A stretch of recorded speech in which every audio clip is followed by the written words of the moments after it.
We've been asked to comment on whether the corporate sector has a responsibility to the global poor.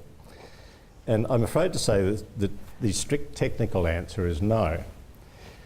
While corporate leaders may, on a personal level, feel a responsibility to the global poor, and one would hope that they would as compassionate human beings, it's not one of their duties as directors or managers of a company. Under the law, the clear, unambiguous duty of directors is to act in the interests of the company.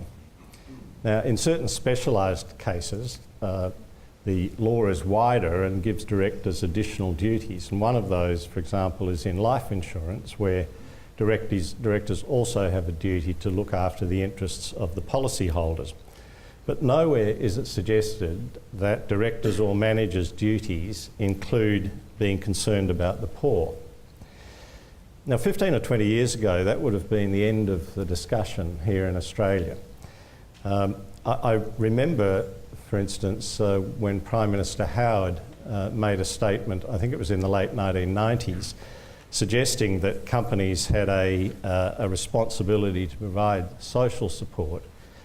There was a bit of an uproar, and critics in the business sector said that's the responsibility of governments.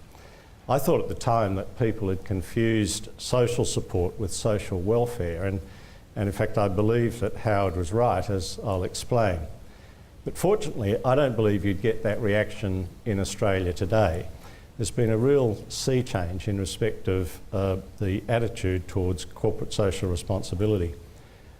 What's become clear is that the interests of the corporation and its shareholders, the community's perception of the corporation as a socially responsible entity, and the health of the society in which it operates are all linked. They run in parallel.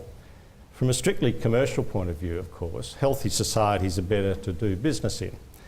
But the more important issue is that increasingly customers and other stakeholders, and I find this particularly with young employees, are unwilling to support companies that are not seen as socially responsible.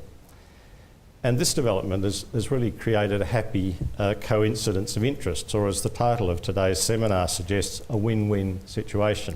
Namely, that it's in the company's own self-interest to provide visible community support.